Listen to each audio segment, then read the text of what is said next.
उहाँ सहकारी हिनामिनामा संलग्न भएको कुनै आधार र प्रमाण केही पनि पेश गरिएको छैन। एक पटक अनुसन्धान सकिएर अदालतमा मुद्दा दायर भइसकेको मुद्दामा यस्तो आधार प्रमाण बिनाको जाहेरी पुनः दर्ता गर्न आवश्यक नै हुँदैन सामान्यतः। त्यसैले प्रहरीले कानुन बमोजिम नै उक्त जाहेरी छुट्टै दर्ता गर्न समेत उपयुक्त ठानेन र दर्ता गरेन। सम्माननीय सभामुख महोदय, हामीहरूले बारम्बार हाम्रा कुराहरू ठेट शब्दमा उठाइरहेका थियौँ। मुलुकलाई अराजकतातिर लान खोजिएको कि भन्ने भान पनि कता कता महसुस भएको छ। सम्माननीय सभामुख महोदय, हामीले मिटर ब्याज पीडितहरू हुनु या सहकारी पीडितहरू सबैले न्याय पाउनुपर्छ भनेर बारम्बार संसदमा र बाहिर पनि आवाज उठाउँदै आएका छौँ, तर त्यसको गम्भीरतापूर्वक अझै सुनाइ भइरहेको छैन। त्यसैले म आज सम्मानीय सदनमा मार्फत पोखरा सूर्यदर्शन सहकारी बचत तथा ऋण सहकारी संस्थाका पीडितहरू र देशभरका सहकारी पीडितहरूको पक्षमा बोल्ने अनुमति चाहन्छु। सूर्यदर्शन सहकारी ठगी प्रकरण लिएर गत माघ 22 गते पोखराको सूर्यदर्शन सहकारीका बचतकर्ताले राष्ट्रिय स्वतन्त्र पार्टीका सभापति रवि लामिछाने र नेकपा माओवादी केन्द्रका विद्यार्थी नेता दिपेश पुन सहित 18 जना विरुद्ध जिल्ला प्रहरी कार्यालय कास्कीमा उजुरी दिएका थिए। यो सबै आम नेपाललाई थाहा छ। दिपेश पुन गिरफ्तार भए, तर अहिले हाम्रो माझमा उभिनुभएका रवि लामिछानेज्यू गृहमन्त्रीजी अझै ठुलो पद पाउनु भएको छ। सहकारी पीडितहरूले नेचर अफ प्रणाली, गोर्खा मिडिया प्रणाली, गोर्खा आयुर्वेद प्रणाली लगायत विपक्षी बनाइएका थिए। गत 9 फागुन नागरिकको दैनिकका अनुसार पीडितहरूले सप्रमाण लिखित उजुरी दिएपछि राष्ट्रिय स्वतन्त्र पार्टी रसोपाका सभापति रविलामाथि नेपाल प्रहरीले अनुसन्धान अघि बढाएको थियो। नेपाल प्रहरीको केन्द्रीय अनुसन्धान ब्युरो CIB ले पनि त्यसमा प्राविधिक रूपले सघाइरहेको थियो। तत्कालीन गृहमन्त्रीले छानबिन अगाडि बढाउन निर्देशन पनि दिनुभएको थियो। अब यसै बीच सत्ता समीकरण बदलियो र जो विरोध अनुसन्धान गर्नुपर्ने हो उहाँ अहिले गृहमन्त्री हुनुहुन्छ। जसरी पनि गृह मन्त्रालय नै चाहिन्छ भन्दै सरकारमा सामेल हुनुले निष्पक्ष छानबिन प्रक्रियामा बाधा हुने देखिन्छ। तसर्थ हामी उहाँको राजीनामा माग गर्दछौँ। कुनै पनि न्यायको सिद्धान्तको आधारमा आफैलाई कारबाही गरेको नजिर हामीसित छैन। तसर्थ मुद्दालाई प्रभावित गर्न तौरले अघि बढ्नु कानुनी राज्यमा सुहाउँदो कुरो हुँदै होइन। यसप्रति हाम्रो गम्भीर चिन्ता र चासो छ।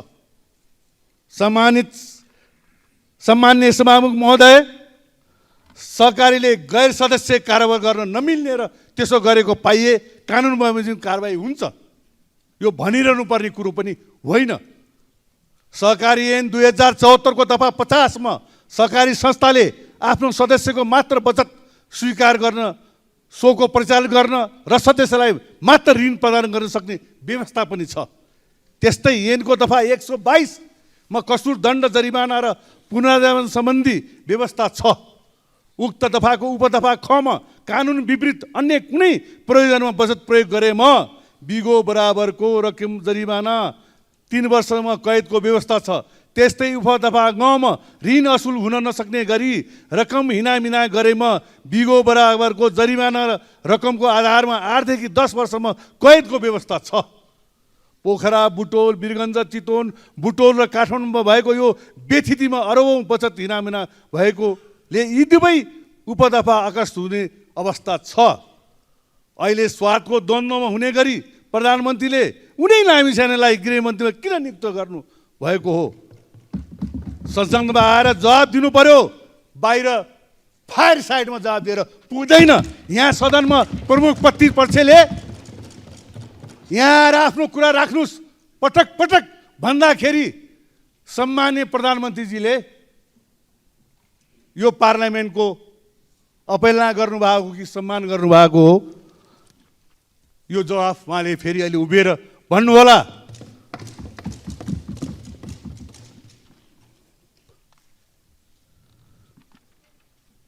सम्माननीय सभामुख महोदय, देशका प्रमुख शहरहरूमा सहकारी खोलेर सर्वसाधारणको बचत हिनामिना गर्ने गीतेन्द्र बाबु जीवी राईको समूह, उनको तत्कालीन व्यापारिक साझेदार रवि लामिछानेको प्रत्यक्ष भूमिका रहेको जग जाहेर छ।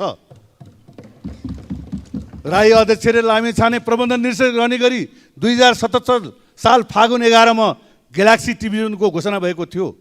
टेलिभिजनमा आफूले नगद लगानी नगरेको र काम गरे बापत पसिनाको हिस्सा पाएको दाबी लामिछानेले गरेका थिए। तर गोर्खा मिडिया नेटवर्कमा लामिछानेको तर्फबाट कम्तीमा 1 करोड रुपियाँ जम्मा भएको भौतारी नै प्राप्त भएको छ। तर यो लगानी उनको पसिनाको आम्दानीबाट होइन, सर्वसाधारणले सहकारीमा जम्मा गरेको बचतबाट गरेको खुलेको छ। पोखराको सूर्यदर्शन बचत तथा ऋण सहकारीबाट कम्तीमा 10 करोड रुपियाँ र सहारा चितवन सहकारीबाट कम्तीमा 11 करोड 71 लाख रुपियाँ गोर्खा मिडिया नेटवर्क खातामा सारिएको विवरण सप्रमाण प्रकाशित भइसकेको छ।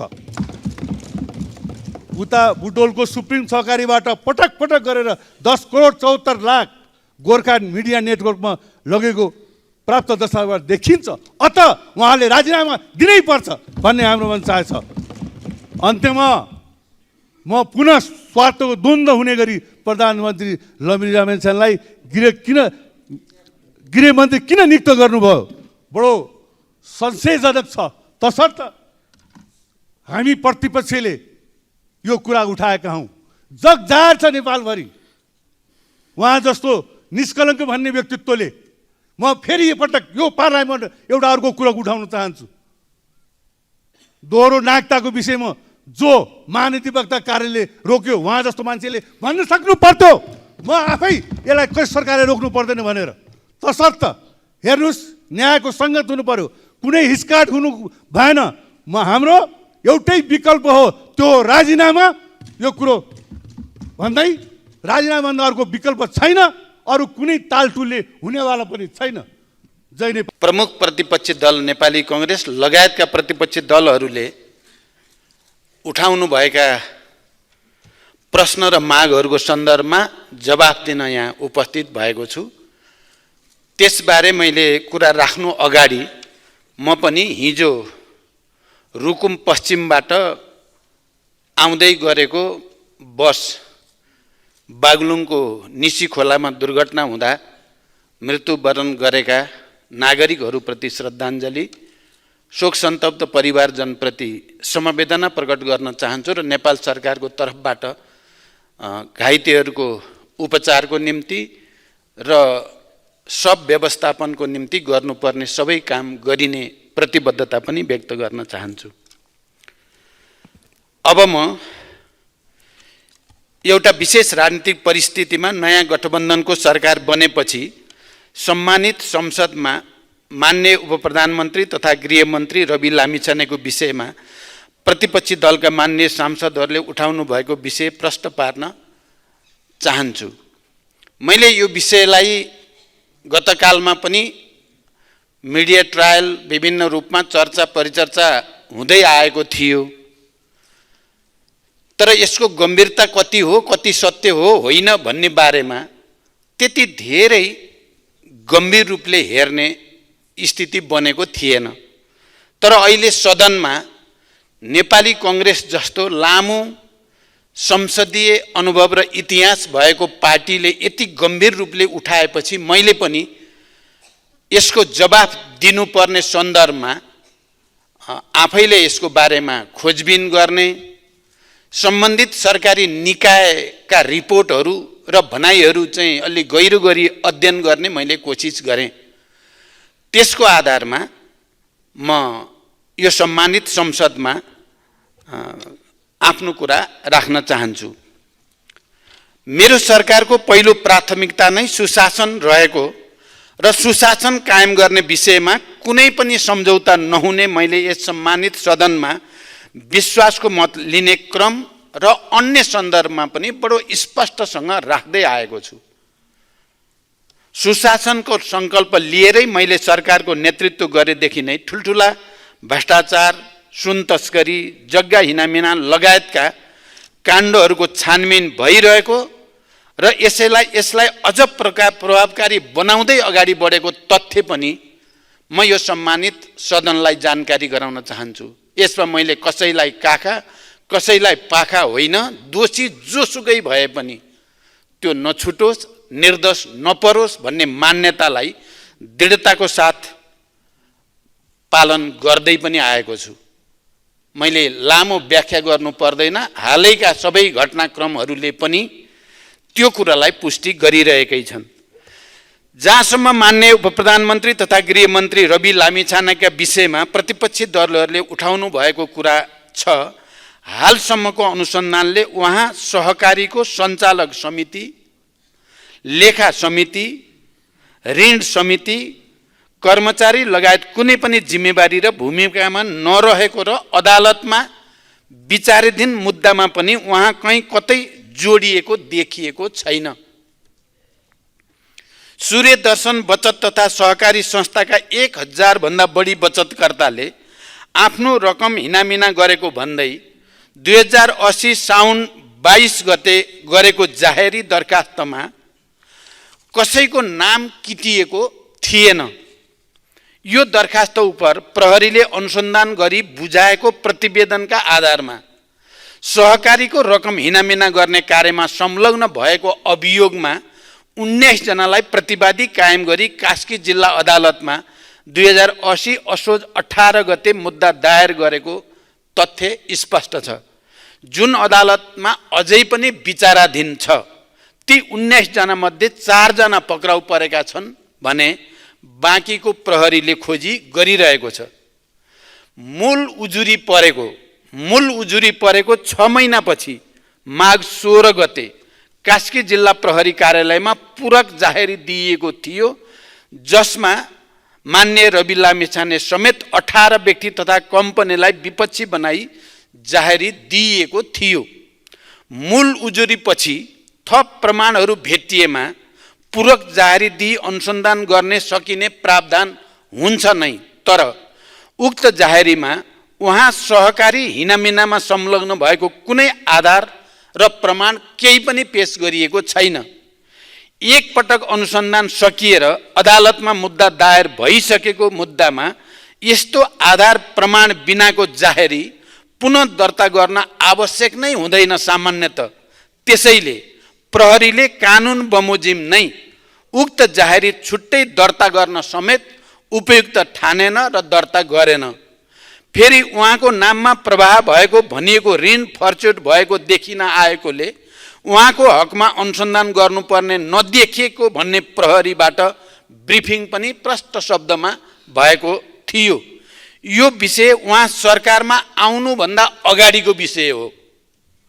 त्यति बेलाको सरकारमा त अहिलेका प्रतिपक्ष नेपाली कांग्रेस स्वयं सहभागी हुनुहुन्थ्यो। त्यति बेलाको यो विषय हो। मान्य उपप्रधानमन्त्री तथा गृहमन्त्री रवि लामिछानेजीको पार्टी सरकारमा सहभागी हुने चर्चा चलेपछि, सरकारमा सहभागी भएपछि यो विषयलाई संसदको नियमित काम कारबाही प्रभावित हुने गरी उठाउनु कति जायज छ या छैन भन्ने विषय स्वयं प्रतिपक्षी दलका मान्य सदस्यहरूले बुझ्नुपर्ने विषय हो भन्ने मैले ठानेको छु। म फेरि पनि जोड दिएर भन्न चाहन्छु, सुशासन कायम गर्ने सवालमा म कुनै पनि सम्झौता गर्दिन। यसमा आफ्नो पार्टी र अरूको पार्टी भन्ने आग्रह र पूर्वाग्रह पनि मैले राखेको छैन र आउने दिनमा पनि कुनै हालतमा राख्ने छैन। यदि अनुसन्धानबाट केही कैफियत देखिएमा उहाँलाई कारबाही गर्ने कुरामा पनि कसैले रोक्न सक्ने छैन। यो कुरा पनि म प्रष्टसँग राख्न चाहन्छु। मुद्दा बुझाइसक्दासम्म उहाँको नाममा उजुरी निवेदन केही छैन। उजुरी पर्नासाथ राजीनामा दिने हो भने के हुन्छ? ठाडो उजुरी दर्ता हुनासाथ राजीनामा दिने सहमति हामी गर्न सक्छौँ त?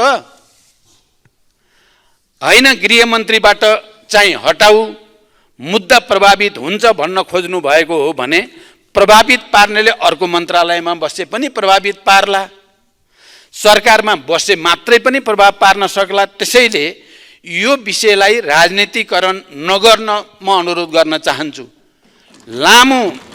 लामो संसदीय अभ्यासको अनुभव भएको नेपाली कङ्ग्रेस जस्तो पार्टीले यस्तो विषयलाई अनावश्यक राजनीतिकरण गर्नुभन्दा देशमा विद्यमान अन्य महत्त्वपूर्ण राजनीतिक विषयमा सदनलाई बहसमा ल्याउन म अपिल गर्न चाहन्छु। नेपाली कङ्ग्रेस लगायत प्रतिपक्ष दलका मान्य सदस्यहरूलाई यो विषयमा मैले यति प्रतिबद्धता व्यक्त गरिसकेपछि अब सदन सुचारू गर्न सहयोग गर्नुहुनेछ भन्ने विश्वास पनि म व्यक्त गर्न चाहन्छु। धन्यवाद। मान्य सदस्यहरू, अब प्रतिनिधि सभा नियमावली 2079 को परिच्छेद 9 बमोजिम प्रधानमन्त्रीसँग प्रत्यक्ष प्रश्नोत्तरको लागि सोही नियमावलीको नियम 58 बमोजिम सम्माननीय प्रधानमन्त्रीसँग प्रश्न गर्न 13 जना मान्य सदस्यहरूबाट प्रश्न प्राप्त भएको बेहोरा जानकारी गराउँछु। यस परिच्छेद बमोजिम प्रधानमन्त्रीसँग प्रत्यक्ष प्रश्नोत्तरमा स्पष्टीकरण सोध्ने व्यवस्था नरहेको पनि जानकारी गराउन चाहन्छु। मान्य सदस्यहरू, अब प्रधानमन्त्रीसँग प्रत्यक्ष प्रश्नोत्तर कार्यक्रम प्रारम्भ हुन्छ। सर्वप्रथम प्रश्नकर्ता मान्य श्री गोकुल प्रसाद बाँसकोटालाई सम्माननीय प्रधानमन्त्रीसँग प्रश्न सोध्न अनुमति दिन्छु। सम्माननीय सभामुख महोदय, म सभामुख महोदय मार्फत सम्माननीय प्रधानमन्त्रीज्यूलाई प्रश्न गर्न चाहन्छु। मध्य पहाडी पुष्पलाल लोकमार्ग पहाडी जनजीवनको लाइफलाइनको रूपमा रहेको छ, तर यो लामो भयो। त्यसकारणले यसको पुनर्रेखाङ्कन गरी दूरी छोट्याउनका लागि सुरुङ र भायाडक्ट प्रविधिको समेत प्रयोग गरी आउँदो 5 वर्षभित्र डबल लेनमा यसलाई विस्तार गर्ने योजना सरकारको छ कि छैन, सम्भव छ कि छैन, सरकारको प्रतिबद्धता चाहन्छु। साथै आज ब्रेन ड्रेन नेपाली युवाहरूको भइरहेको छ र पढ्नका निम्ति अरबौँ बाहिर गइरहेको छ। अरू देशहरूले ब्रेन गेन गरिरहेको अवस्थामा नेपाली युवा विद्यार्थीहरूलाई आफ्नो देशप्रति विश्वास दिलाउने उद्देश्यसहितले चिनिया राष्ट्रपति सी जिनपिङ आउँदादेखि चर्चामा रहेको Madan Bhandari science and technology university बनाउने कुरा कहाँ पुग्यो?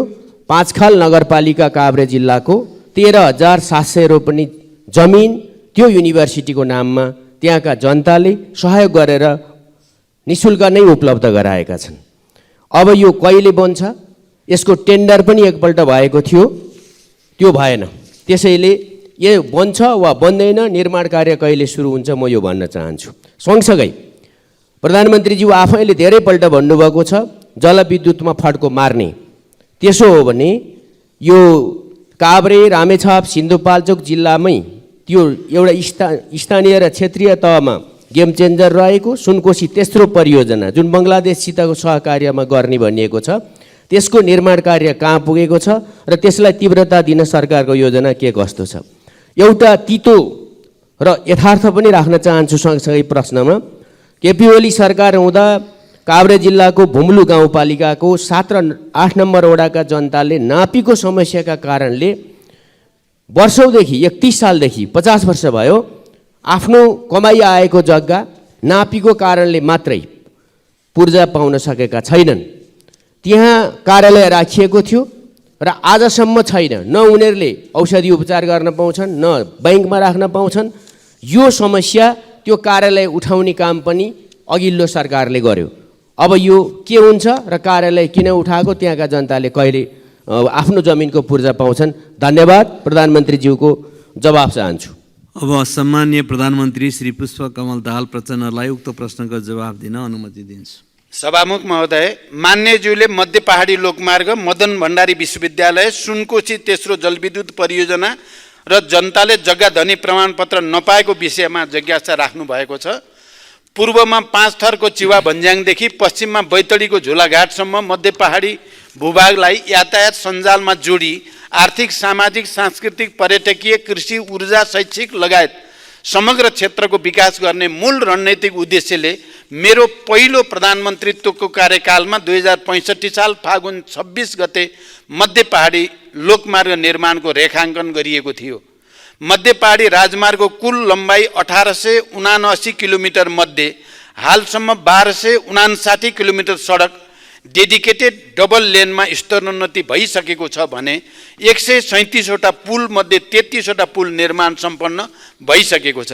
राजमार्गका कतिपय स्थानमा सुरुङ तथा अग्ला पुलहरू निर्माण गरी राजमार्गलाई छोटो र सुरक्षित बनाउने विषय नेपाल सरकारको उच्च प्राथमिकतामा रहेको छ। निर्माण सम्पन्न भइसकेपछि आवश्यक र सम्भव भएका बाँकी स्थानमा डेडिकेटेड डबल लेनमा स्तरोन्नति गरिनेछ। मदन भण्डारी विज्ञान तथा प्रविधि विश्वविद्यालयको 2टा भवन मकवानपुरको चितलाङमा निर्माण भएको र पाँचखाल नगरपालिकामा विश्वविद्यालय अनुदान आयोगको सिफारिस समेतका आधारमा मित्र राष्ट्र चीन सरकारको सहयोगमा संरचना निर्माणका लागि प्रक्रिया अघि बढाइसकिएको जानकारी मान्य सदस्यलाई गराउन चाहन्छु। सुनकोशी तेस्रो जलविद्युत आयोजना संयुक्त रूपमा कार्यान्वयनका लागि नेपालका तर्फबाट नेपाल विद्युत प्राधिकरण तथा बङ्गलादेशका तर्फबाट बङ्गलादेश पावर डेभलपमेन्ट बोर्डलाई लाइन एजेन्सी तोकिएको छ। दुई देशबीचको सचिव स्तरीय बैठकको निर्णय अनुसार संयुक्त लगानीको कम्पनी स्थापना गर्ने प्रक्रिया अघि बढिसकेको छ।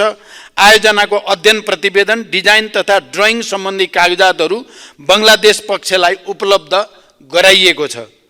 काभ्रे जिल्लाको भुम्लु गाउँपालिकाको वडा नम्बर 7 र 8 का जनताले नापीको समस्याका कारणले 50 वर्षदेखि जग्गा धनी प्रमाणपत्र पाउन नसकेको विषयमा म जानकार छु। त्यस क्षेत्रमा 2032-33 सालतिर नापी हुँदा फिल्ड बुकमा 90% सम्म दर्ता भइसक्दा पनि सीमाना विवाद लगायतका कारणले स्थानीयबाट विरोध हुँदा प्रमाणपत्र दिने काम हुन सकेको थिएन। पछिल्लो समयमा यातायात पूर्वाधार निर्माण, अनौपचारिक रूपमा जग्गाको स्वामित्व हस्तान्तरण लगायतका कारणले साबिकमा नाप जाँच हुँदा र अहिलेको अवस्थामा फरक हुन आएको कारण दर्तामा समस्या देखिएको छ। तयार भएका जग्गा धनी प्रमाणपत्र वितरण गर्न तथा बाँकी काम शीघ्र सम्पन्न गर्न निर्देशन दिइसकेको सम्मानित सदनलाई जानकारी गराउन चाहन्छु। धन्यवाद। अब प्रश्नकर्ता माननीय श्री चन्द्रबहादुर विश्वकर्मा। सम्माननीय सभापति महोदय मार्फत म सम्माननीय प्रधानमन्त्रीज्यूसँग प्रश्न गर्न चाहन्छु। मैले 2वटा प्रश्न राखेको छु, एउटा भौतिक पूर्वाधारसँग सम्बन्धित, एउटा सामाजिक रूपान्तरणसँग सम्बन्धित।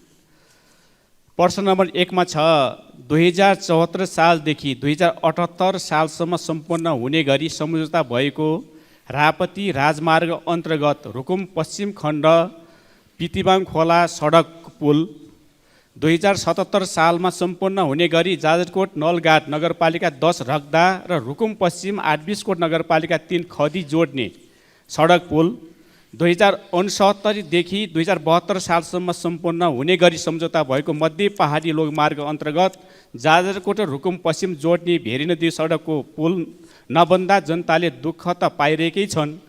आशाको छटपटी त छ नै, उल्टै ठेकेदारहरूले मजदुरको ज्याला, होटेलको र दोकानको रासनको रकम समेत नदिई बेपत्ता समेत भई जनतालाई थप पीडा थपिएको अवस्था छ सभापति महोदय। र यी निर्माण कार्यहरू समयमा सम्पन्न नभई अल्पत्र हुनुमा के कति कारण हो? यसमा सरकार किन मौन रहेको छ र यसको निर्माण कहिलेसम्म हुन्छ, यसको स्पष्ट जवाबमा पाउन चाहन्छु। अरू कुरा, चौरजारी नगरपालिका अन्तर्गत चौरजारीमा जुन हवाई उडान 2075 सालदेखि बन्द भइरहेको छ, त्यहाँ भौतिक पूर्वाधारको हिसाबबाट सम्पन्न छ, सुरक्षाको हिसाबबाट सम्पन्न छ र त्यहाँ एउटा प्यासेन्जरको हिसाबबाट पनि आवश्यक छ, तर त्यो अहिलेसम्म सञ्चालन हुन नसक्ने कारण के हो? यसको जवाबमा पाउन चाहन्छु मन्त्रीज्यूबाट, प्रधानमन्त्रीज्यूबाट।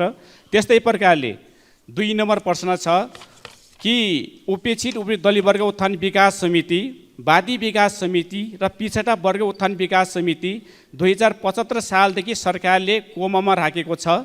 यी विकास समितिले नेतृत्व गर्ने समुदायको विकास अन्य समुदाय सरह विकास भएकोले अब यी संस्थाहरू आवश्यक नभएको ठहर गरी कोमामा राखेको हो कि वा लोकतन्त्रले जन्माएका संस्थाहरूलाई गणतन्त्रले उखेल्नुपर्ने बाध्यता हो? यो स्पष्ट जानकारीको लागि म अनुरोध गर्छु। धन्यवाद। सम्माननीय प्रधानमन्त्री।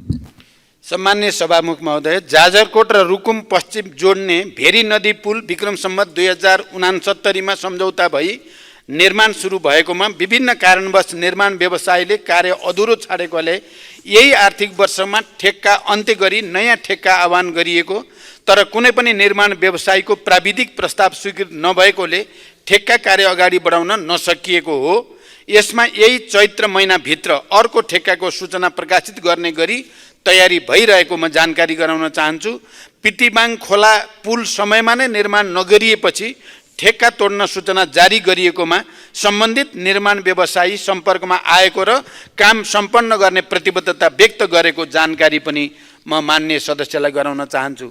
रुकुम पश्चिमको चौरजारी विमानस्थल सुचारू गर्न आवश्यक प्रबन्ध गरी सञ्चालन गर्ने व्यवस्था मिलाउन सरकार प्रयत्नशील रहेको जानकारी पनि म गराउन चाहन्छु। मान्यज्यूले उल्लेख गर्नुभएका उपेक्षित, उत्पीडित दलित वर्ग उत्थान विकास समिति, वादी विकास समिति र पिछडा वर्ग उत्थान विकास समितिका समस्याहरूको बारेमा सरकार जानकार छ। सामाजिक, सांस्कृतिक, राजनीतिक तथा आर्थिक रूपमा ऐतिहासिक विभेदमा परेका दलित लगायतका समुदायको संविधान प्रदत्त अधिकारको रक्षा गर्ने विषयलाई अत्यन्त गम्भीरताको साथ सरकारले लिएको छ। दलित क्षेत्रमा क्रियाशील नागरिक सङ्घ संस्था, नागरिक अगुवा तथा राष्ट्रिय दलित आयोग लगायतका निकायसँगको परामर्शमा दलित विकास प्राधिकरण स्थापना गर्न सरकारले पहल गर्ने विषयमा यसअघि नै मैले सम्मानित सदनलाई जानकारी गराएको स्मरण गराउन चाहन्छु। धन्यवाद। अब प्रश्नकर्ता मान्य सदस्य श्री गंगा प्रसाद यादव।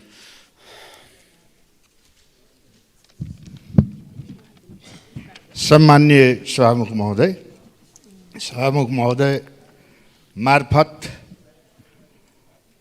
पुनर्गठित मन्त्री परिषदका प्रधानमन्त्रीज्यू लगायत प्रधानमन्त्रीज्यू, मन्त्रीज्यूहरूमा सबभन्दा पहिले सफलताको शुभकामना व्यक्त गर्न चाहन्छु।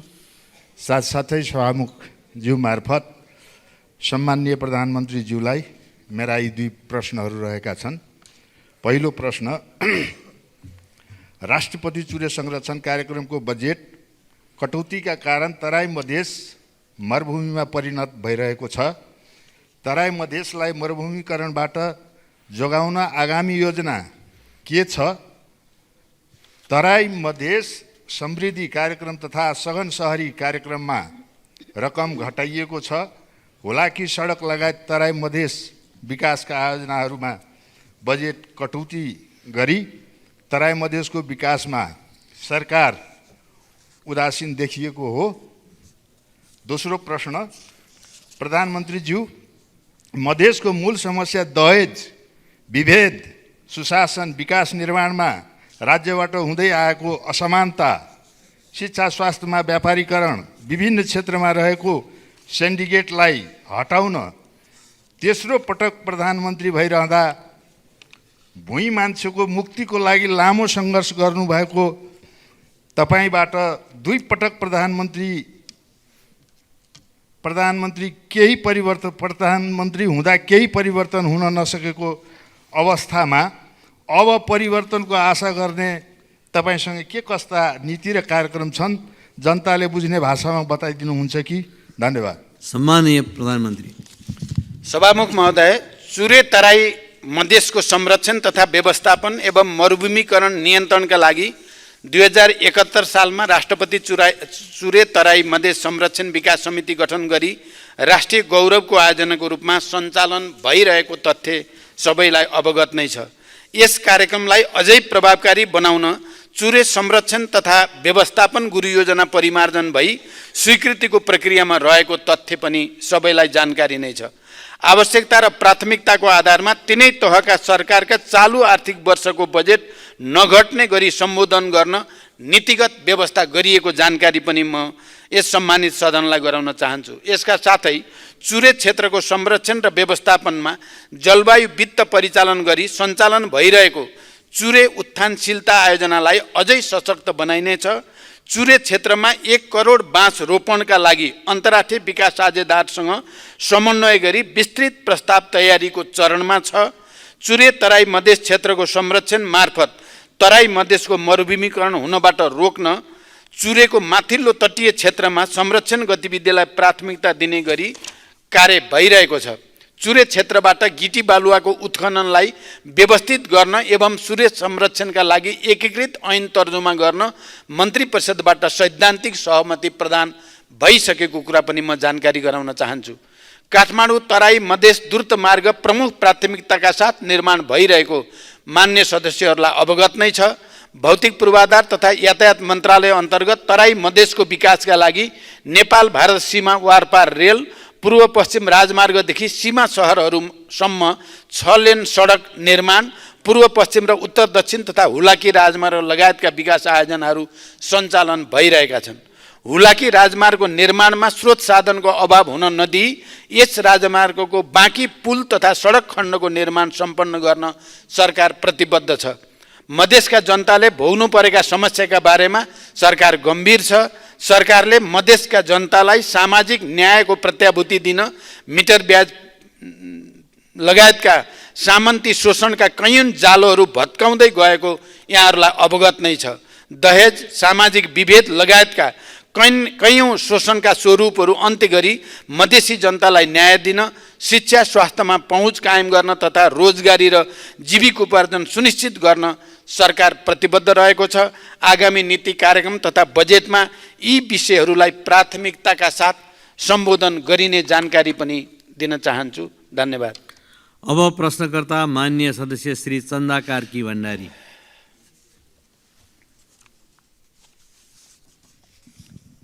माननीय सभामुखज्यू, हुन त मैले सोध्नुपर्ने प्रश्नको क्वेसन चाहिँ पहिल्यै नै आउट भइसकेको छ। सम्मान्य प्रधानमन्त्रीज्यूलाई मैले प्रश्न सोध्नका लागि मात्रै मैले सोधेको होइन। प्रधानमन्त्रीज्यू, यहाँको ध्यानाकर्षण भएपछि यो कामले पक्कै पनि गति लिन्छ र चाहेमा फत्ते पनि हुन्छ भन्ने विश्वासले मात्रै मैले यो प्रश्न राखेको हुँ। र स्वास्थ्य सबैको लागि सबैभन्दा महत्त्वपूर्ण कुरा हो भनेर म भन्दै आएको छु, कराउँदै आएको छु। तर बुझ्नेलाई यो कुरा गहिरो छ, नबुझ्नेलाई मैले बुझाउन धेरै समय लाग्छ। प्रधानमन्त्रीज्यू, संविधानको धारा 35ले स्वास्थ्यलाई मौलिक हकको अन्तर्गत राखेको छ र यो मौलिक हकको प्रत्याभूति आम नागरिकलाई गराउने सबैभन्दा उपयुक्त माध्यम स्वास्थ्य बिमा कार्यक्रम नै हो भन्ने कुरामा दुई मत छैन। वर्तमान संविधानको धारा 51 जमा पनि नागरिकको स्वास्थ्य बिमा सुनिश्चित गर्ने व्यवस्था मिलाउने कुरा प्रष्ट उल्लेख पनि गरिएको छ।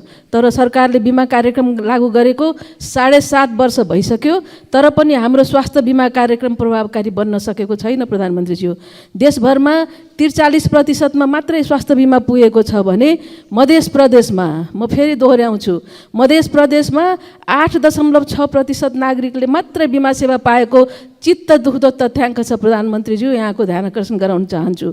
कर्णाली र सुदूरपश्चिमको हालत पनि त्यस्तै छ।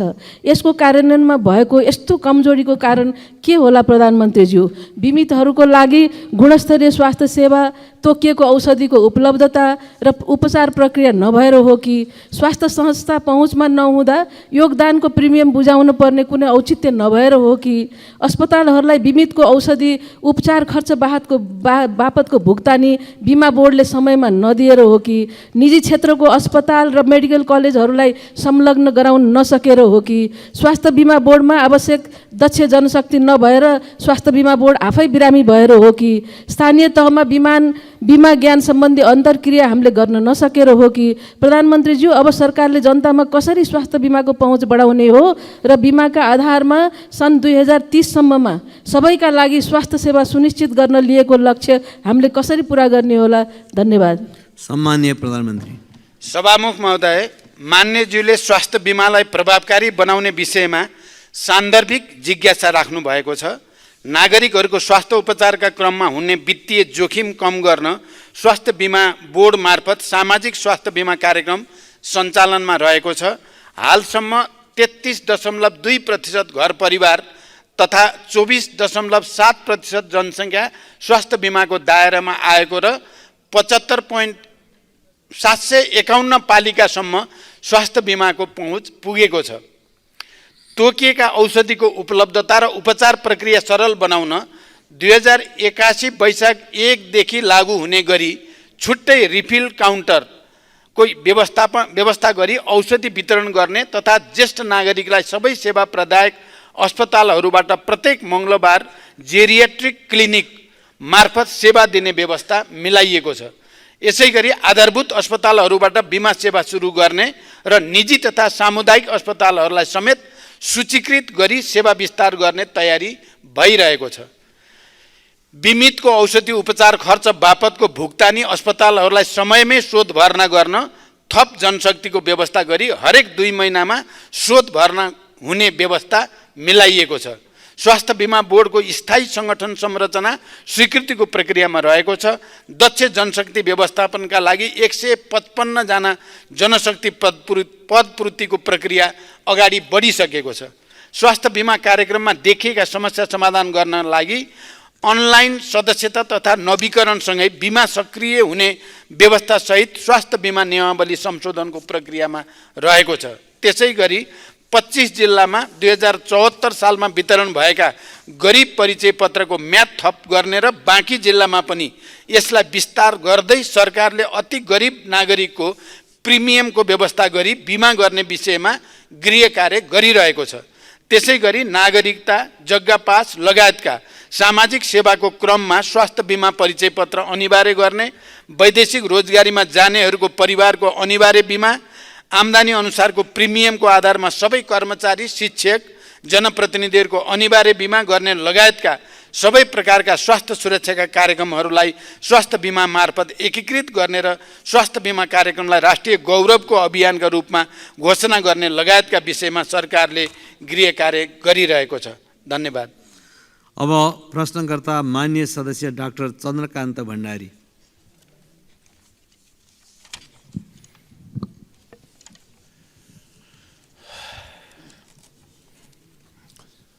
सम्मानीय सभामुख महोदय, सभामुखजी मार्फत सम्मानीय प्रधानमन्त्रीज्यूलाई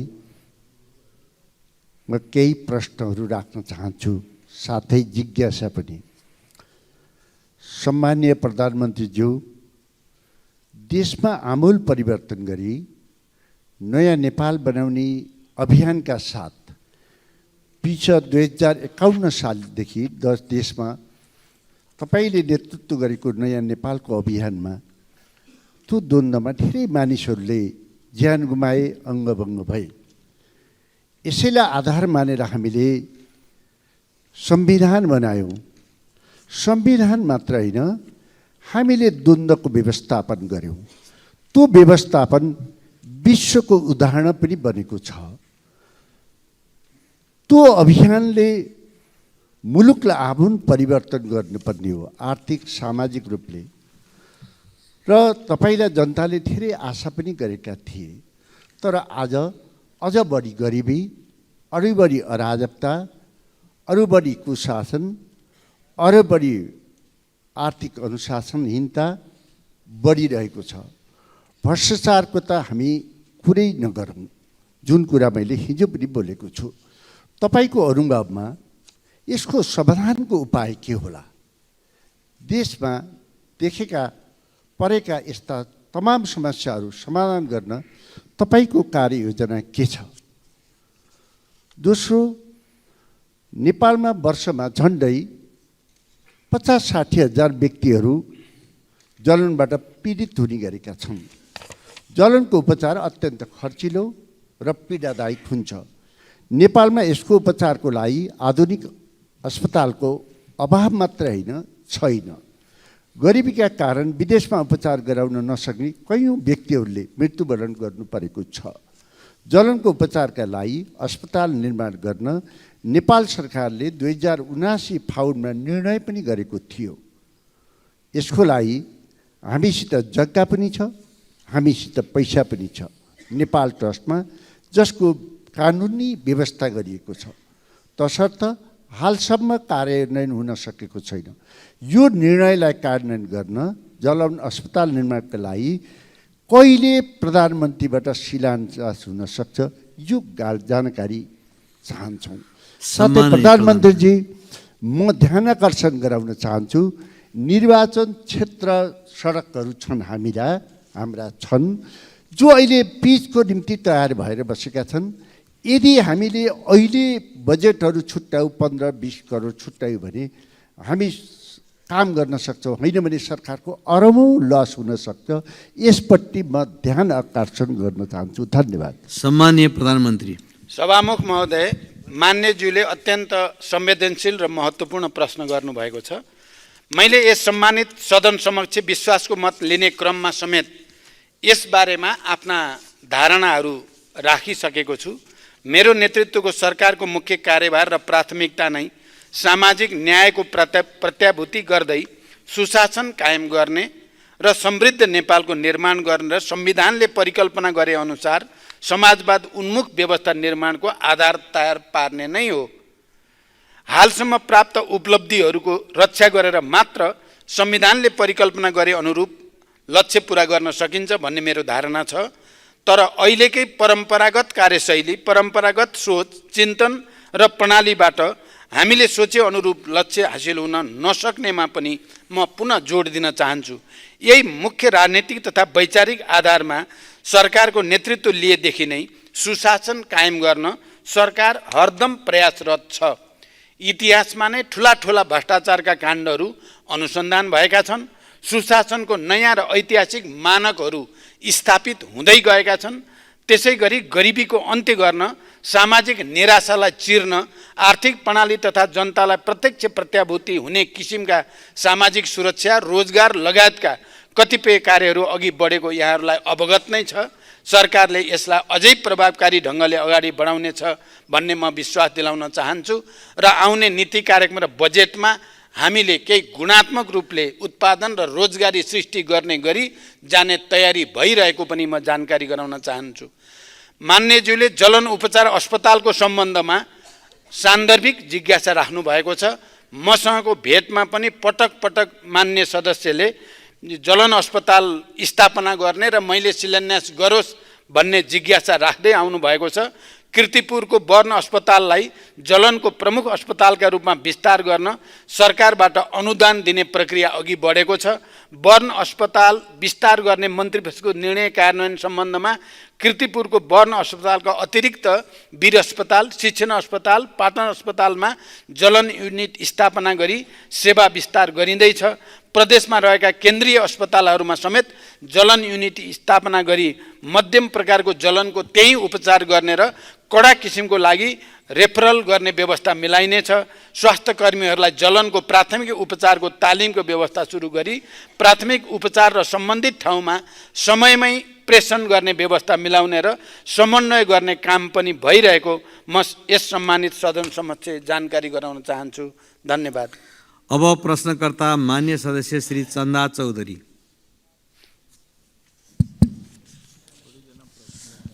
सम्मानीय सभामुख मार्फत सम्मानीय प्रधानमन्त्रीज्यूलाई मेरो प्रश्न।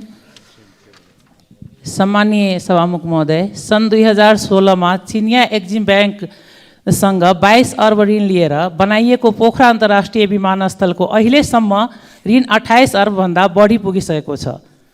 अबको 13 वर्षमा चिनिया ब्याङ्कलाई सबै सावा ब्याज तिर्न भनी शर्त राखिएको उक्त विमानस्थल बनाउन मात्र हाम्रो आन्तरिक स्रोतबाट जग्गा अधिग्रहणको लागि 9 अर्बभन्दा बढी खर्च भएको छ। यसरी ऋणसहित लगभग 32-33 अर्बमा बनेको अन्तर्राष्ट्रिय विमानस्थल उद्घाटन भएको 14 महिनासम्म पनि कुनै अन्तर्राष्ट्रिय व्यावसायिक उडान नहुनु भनेको कतै यो संरचना हाम्रो लागि ऋण पासो त बनिरहेको छैन। उक्त विमानस्थल सम्मानीय प्रधानमन्त्रीज्यूले नै आजभन्दा 14 महिना अघि उद्घाटन गर्नुभएको थियो र चिनिया इन्भेस्टरले उक्त कार्यक्रममा पोखरा अन्तर्राष्ट्रिय विमानस्थल उहाँको बेल्ट एन्ड रोडको उपहार हो भनेर सार्वजनिक रूपमा भन्नुभएको थियो। 1 वर्ष बित्दा चिनिया ब्याङ्कलाई नै तिर्नुपर्ने सावा ब्याज बढेर हामीले धान्न नसक्ने परियोजनालाई चीनले नै आफ्नो उपहार भने र भन्नु, अर्थतन्त्रले धान्नै नसक्ने परियोजनाहरू सञ्चालन गर्नु हो।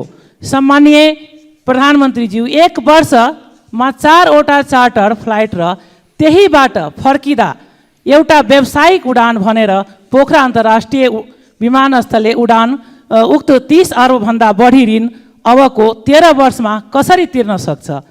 सम्माननीय सभामुखजी मार्फत सम्माननीय प्रधानमन्त्रीजीलाई मेरो यो क्वेसन, उक्त विमानस्थलले सो ऋण आफै तिर्न सक्ने गरी सक्षम बनाउनको लागि सम्माननीय प्रधानमन्त्रीजीको अहिलेको योजना के होला भनेर सम्मानित सदन र जनतालाई जानकारी गराइदिन हुनको लागि हार्दिक अनुरोध गर्दछु। धन्यवाद। जय नेपाल। सम्माननीय प्रधानमन्त्री। सभामुख महोदय, पोखरा विमानस्थलबाट अन्तर्राष्ट्रिय उडान सञ्चालन तथा व्यवस्थापनका लागि सार्वजनिक निजी साझेदारीको आधार तयार गर्न समिति गठन भई कार्य भइरहेको जानकारी गराउन चाहन्छु।